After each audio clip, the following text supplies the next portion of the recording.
ನಮಸ್ಕಾರ ಕದಂಬ ನ್ಯೂಸ್ಗೆ ಸ್ವಾಗತ. ನಾನು ಸೋನಿಕಾ ಸುದೇಶ್. ಮೊದಲಿಗೆ ಮುಖ್ಯಾಂಶಗಳು. ಡಿಸೆಂಬರ್ 29ರಂದು ಬೀದರ್ ಜಿಲ್ಲೆಗೆ ನಟಿ ರಾಧಾ ಭಗವತಿ ಆಗಮನ.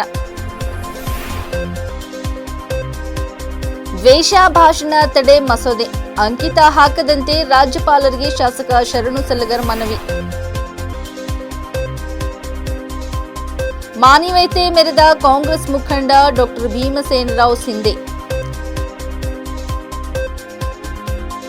ಬೆಂಗಳೂರಿನಲ್ಲಿ ಶೂಟೌಟ್, ಕೋರ್ಟಿನಿಂದ ಆಚೆ ಬಂದ ಬ್ಯಾಂಕರ್ ಪತ್ನಿಗೆ ಗುಂಡಿಕ್ಕಿ ಕೊಂದ ಟೆಕ್ಕಿ.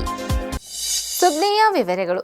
ಡಿಸೆಂಬರ್ 29ರಂದು ಬೀದರ್ ಜಿಲ್ಲೆಯ ಹಾಲಹಳ್ಳಿ ಗ್ರಾಮದ ಕೆಎಲ್ ಪಬ್ಲಿಕ್ ಸ್ಕೂಲ್ನ 13ನೇ ಶಾಲಾ ವಾರ್ಷಿಕೋತ್ಸವಕ್ಕೆ ಕಲರ್ಸ್ ಕನ್ನಡ ವಾಹಿನಿಯ ಧಾರಾವಾಹಿ ನಟಿ ರಾಧಾ ಭಗವತಿಯವರು ಬೀದರ್ ಜಿಲ್ಲೆಗೆ ಆಗಮಿಸಲಿದ್ದಾರೆ. ಕಾರ್ಯಕ್ರಮದಲ್ಲಿ ರಾಜ್ಕುಮಾರ್ ಕೆ ಲಿಂಗಬಶೆಟ್ಟಿ ಅಧ್ಯಕ್ಷತೆ ವಹಿಸಲಿದ್ದಾರೆ. ನಾಗರಾಜ್ ಜೋಗಿಯವರ ರಸಮಂಜರಿ ಇರಲಿದೆ. ಜಿಲ್ಲೆಯ ಜನತೆಗೆ ಸರ್ವರಿಗೂ ಆಧಾರದ ಸ್ವಾಗತ ಕೋರಿದ್ದಾರೆ. ಎಲ್ಲರೂ ಬನ್ನಿ, ಕೆಎಲ್ ಪಬ್ಲಿಕ್ ಸ್ಕೂಲ್ 13ನೇ ವಾರ್ಷಿಕೋತ್ಸವದ ಎಂಜಾಯ್ ಮಾಡೋಣ, ನಟಿ ರಾಧಾ ಭಗವತಿ ಕೋರಿದ್ದಾರೆ. ಎಲ್ಲರಿಗೂ ನಮಸ್ಕಾರ. ನಾನು ನಿಮ್ಮೆಲ್ಲರ ಪ್ರೀತಿಯ ರಾಧಾ ಭಗವತಿ. ಇದೇ 29ನೇ ತಾರೀಕು ನಾನು ಕೆಎಲ್ ಪಬ್ಲಿಕ್ ಸ್ಕೂಲ್ಗೆ ಬರ್ತಾ ಇದ್ದೀನಿ. ಇದು ಇರೋದು ಬೀದರ್ನ ಹಾಲಹಳ್ಳಿಯಲ್ಲಿ. ಸೊ ಈ ಒಂದು ಸ್ಕೂಲ್ನ 13ನೇ ವಾರ್ಷಿಕೋತ್ಸವಕ್ಕೆ ನನ್ನನ್ನು ಲಿಂಗಬಶೆಟ್ಟಿ ಅವರು, ಅಂದರೆ ರಾಜ್ಕುಮಾರ್ ಲಿಂಗಬಶೆಟ್ಟಿ ಹಾಗೂ ಅರ್ಚನಾ ಲಿಂಗಬಶೆಟ್ಟಿ ಅವರು ಇನ್ವೈಟ್ ಮಾಡಿದ್ದಾರೆ. ಸೊ ನಾನು ಕೂಡ ಬರ್ತಾ ಇದ್ದೀನಿ, ನೀವು ಕೂಡ ಮಿಸ್ ಮಾಡಿಬಿಡಿ. ಎಲ್ಲರೂ ಬನ್ನಿ, ಮಸ್ತ್ ಮಜಾ ಮಾಡೋಣ. Thank you. ಕರ್ನಾಟಕ ಸರ್ಕಾರವು ಅನುಷ್ಠಾನಕ್ಕೆ ತಂದಿರುವ ದ್ವೇಷ ಭಾಷಣ ಮತ್ತು ದ್ವೇಷ ಅಪರಾಧಗಳ ಪ್ರತಿಬಂಧಕ ವಿಧೇಯಕ 2025 ರದ್ದುಗೊಳಿಸಬೇಕೆಂದು ಬಿಜೆಪಿ ವತಿಯಿಂದ ಬೀದರ್ ಜಿಲ್ಲೆಯ ಬಸವಕಲ್ಯಾಣ ತಾಲೂಕಿನಲ್ಲಿ ಪ್ರತಿಭಟನೆ ನಡೆಸಲಾಯಿತು. ರಾಜ್ಯಪಾಲರು ಯಾವುದೇ ಕಾರಣಕ್ಕೆ ಇದಕ್ಕೆ ಅಂಗೀಕರಿಸದಂತೆ ಶಾಸಕ ಶರಣು ಸಲಗರ್ ಮನವಿ ಮಾಡಿದರು. ವ್ಯಕ್ತಿ ಸ್ವಾತಂತ್ರ್ಯಕ್ಕೆ ಧಕ್ಕೆ ತರುವ ಹಾಗೆ ಜೈಲಿಗೆ ಕಳಿಸುವ ಕೆಲಸ ಮಾಡುತ್ತಿದ್ದಾರೆ. ತಪ್ಪಿನ ವಿರುದ್ಧ ಮಾತನಾಡುವ ಹಕ್ಕು ಕಸಿದುಕೊಳ್ಳುವ ಪ್ರಯತ್ನ ಪಡುತ್ತಿದ್ದಾರೆ ಎಂದು ಸಲಗರ್ ಹೇಳಿದರು. भारत माता की जय, भारत माता की जय, बोलो भारत माता की जय. ನೀತಿಗಟ್ಟ ಕಾಂಗ್ರೆಸ್ ಸರ್ಕಾರಕ್ಕೆ ಧಿಕ್ಕಾರ, ಧಿಕ್ಕಾರ. ನೀತಿಗಟ್ಟ ಕಾಂಗ್ರೆಸ್ ಸರ್ಕಾರಕ್ಕೆ ಧಿಕ್ಕಾರ, ಧಿಕ್ಕಾರ. ಹಿಂದೂ ಪರ ಸಂಘಟನೆಗಳ ದಬ್ಬಾಳಿಕೆ ಮಾಡುತ್ತಿರುವಂತ ಕಾಂಗ್ರೆಸ್ ಸರ್ಕಾರಕ್ಕೆ ಧಿಕ್ಕಾರ, ಧಿಕ್ಕಾರ. भारत माता की जय, वंदे मातरम, वंदे मातरम. भारतीय जनता पक्ष के नीतिगत कांग्रेस सरकार के कांग्रेस सरकार के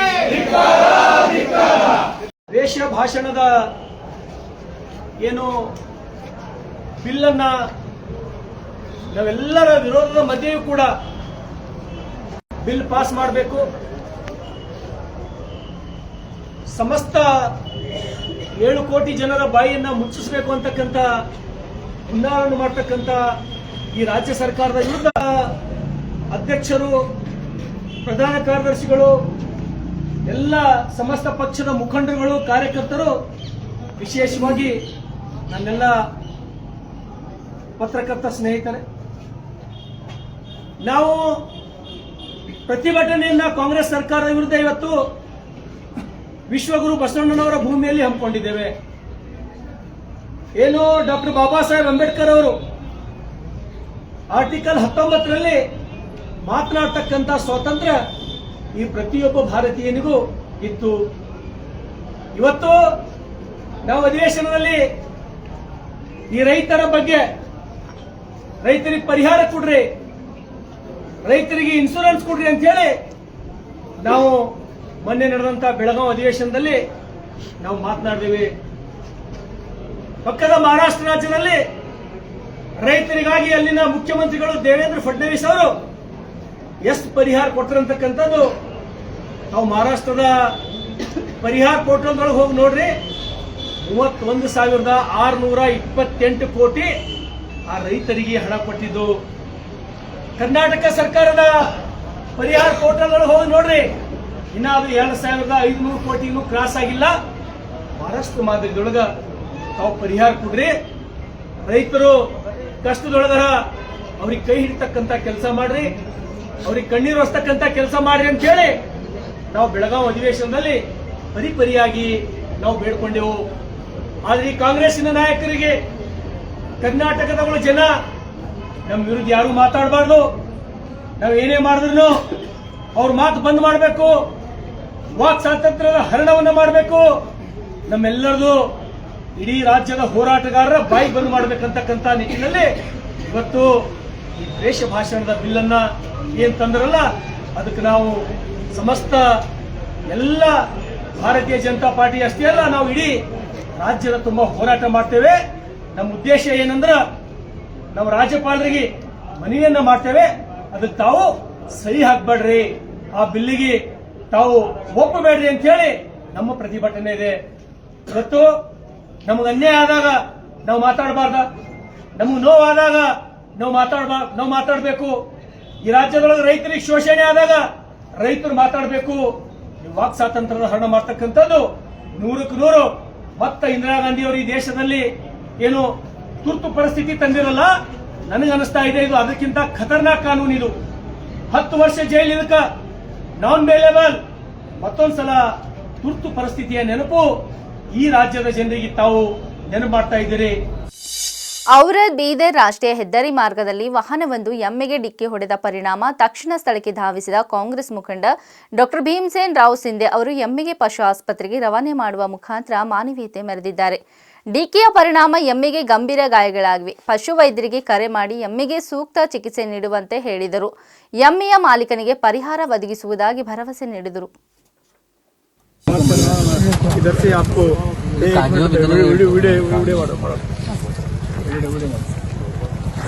थोड़ा वीडियो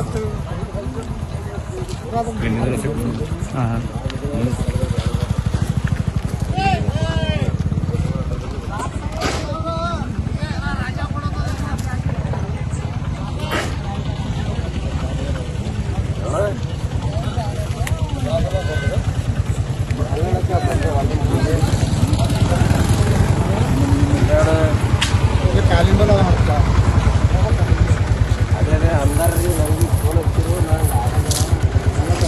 चटली हटता तो थोडं चटली होता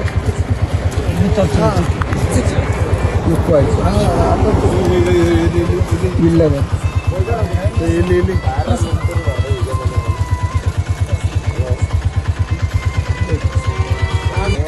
ಆಮೇಲೆ ನಿಮ್ಗೆ ಏನು ಕೊಡಿಸಿ इकडे नाही बोल रूम आहे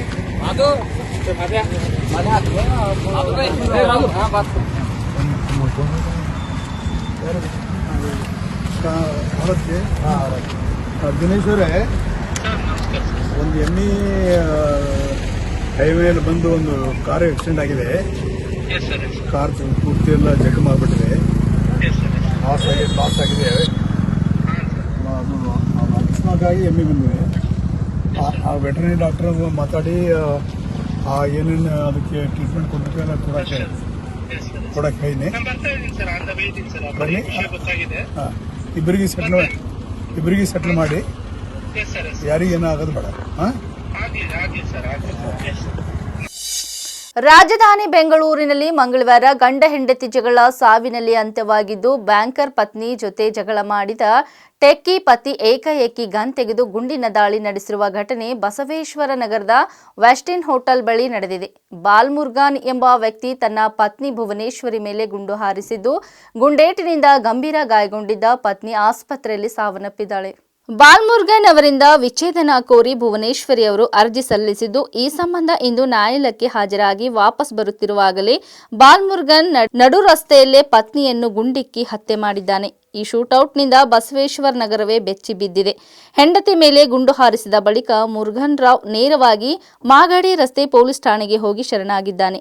ಕೂಡಲೇ ಪೊಲೀಸರು ಶೂಟೌಟ್ ಸ್ಥಳಕ್ಕೆ ತೆರಳಿ ಪರಿಶೀಲನೆ ನಡೆಸಿ ಪ್ರಕರಣ ದಾಖಲಿಸಿಕೊಂಡಿದ್ದಾರೆ.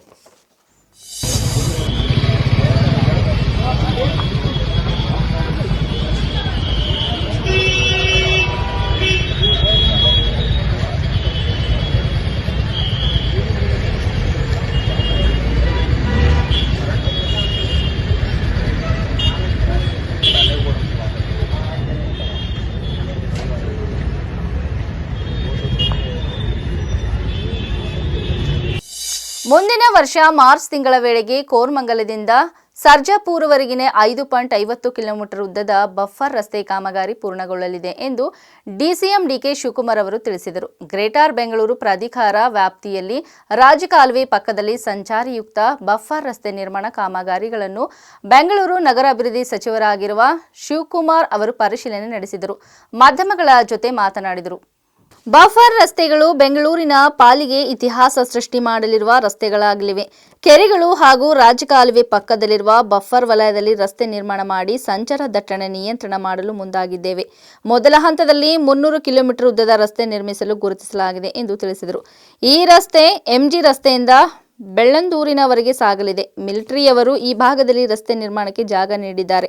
ಈ ಜಾಗ ಬಿಟ್ಟು ಕೊಡುವಂತೆ ನಾವು ಕೇಂದ್ರ ರಕ್ಷಣಾ ಮಂತ್ರಿ ರಾಜನಾಥ್ ಸಿಂಗ್ ಅವರಿಗೆ ಮನವಿ ಮಾಡಿದ್ದೆವು. ಅವರು ಸದ್ಯಕ್ಕೆ ಕೆಲಸ ಮಾಡಿ ಕೊಡುತ್ತೇವೆ ಎಂದು ಅನುಮತಿ ನೀಡಿದ್ದಾರೆ ಎಂದು ತಿಳಿಸಿದರು.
ಇಲ್ಲಿವರೆಗೆ ಸುದ್ದಿ ಕೊಟ್ಟಿದ್ದು ನಾನು ಸೋನಿಕಾ ಸುದೇಶ್. ಮುಂದಿನ ಸುದ್ದಿಯೊಂದಿಗೆ ಮತ್ತೆ ಭೇಟಿಯಾಗೋಣ. ವಂದನೆಗಳು.